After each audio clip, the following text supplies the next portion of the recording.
Hi guys, welcome to my videos. So guys, today in this video we are going to walk through how to apply for a Romanian e-visa when you are approved to study in Romania. Before I proceed further, I would like to clarify neither I am an immigration consultant nor I am a government body. So if you take anything out of this video, you do it at your own risk. My intention is to show you how to navigate through a service. So in front of you I have opened official Ministry of Foreign Affairs of Romania site. You have a link apply for a visa. So I click on apply. The very first step it asks, it gives you information like attachment and how many days it's going to be valid, and then it collects your consent. If you are okay, click on next. Now it asks more information about authentication, so you need to provide email address, password, confirm password, and this captcha. So I'm gonna do this and then I'm gonna click on next. Once you do that, the system sends you an email with the file number, and you need to use that file number and the password you used in the previous screen and this captcha, and then you can go to the next stage. Okay, so current nationality, so you need to answer based on your situation. Don't go what I am entering. Country where you are living, diplomatic. So this you can find online what's gonna fall, and let me see if I click on drop down with based on the selection above, it's gonna show you what you have available for your location and your situation. Do you have a biometric passport? Then select yes, otherwise select no. Okay, now here comes the choices.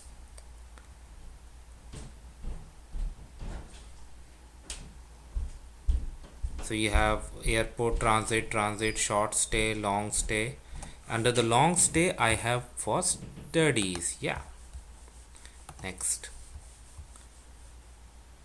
Now certain questions about your this will impact your processing, like if you're a family member of citizen of EU, Switzerland, or if you are a family member of a Romanian citizen. Just read it carefully and select accordingly. I'm selecting this, that I have nobody from those locations. Supporting documents, what are the needs you have.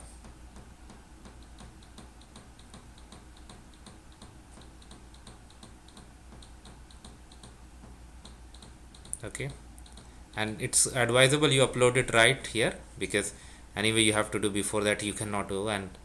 Um, and then size is also given. Okay, so I'm just skipping it. I'm going to the next section because my intention is to show you what are the things they ask. Oh,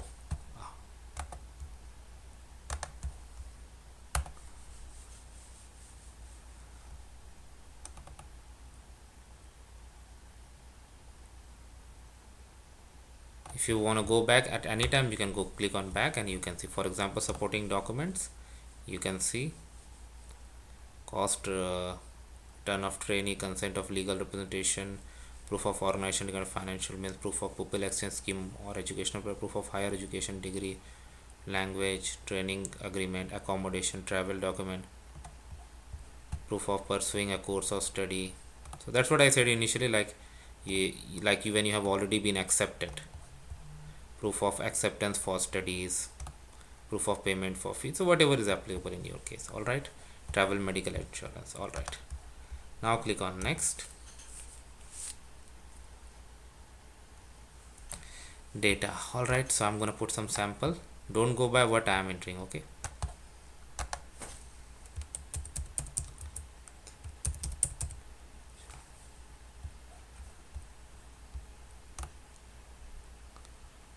date of birth,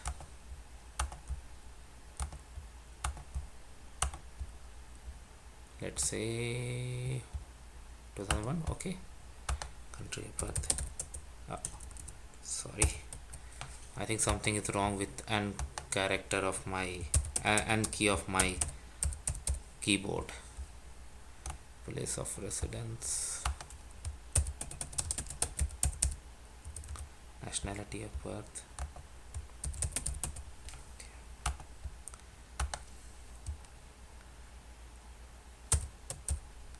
Okay, good thing is like you can type and search in these boxes.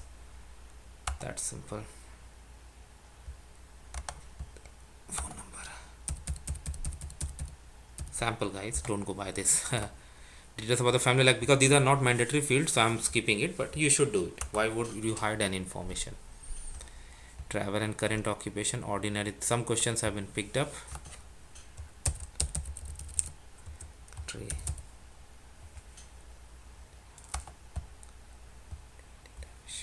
This issuing authority you'll find in your passport, but as it's not a mandatory field, I'm skipping it for this sample video. Typical Indian passports generally for 10 years, but this sample video guys, right? But they may. Okay, fine. Let me put a random date here. Perfect. Same country. Okay, current occupation. This is not mandatory, right? So anything that is not mandatory I'm skipping, but maximum 9 characters, and you can save and come back later as well. So you should not feel pressurized to do everything at once. Multiple duration of stay, so if I see 730 days, is it going to accept less than 90? So e-visas are not for long. Okay, so I'll make it 89. Previous, if you have stayed previously, provide that information. Next, date of arrival,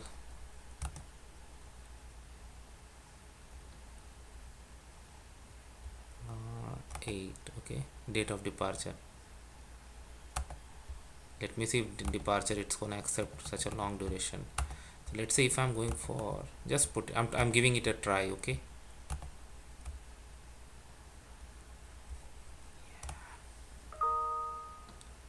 planned route, transportation, contact, cost of covering myself.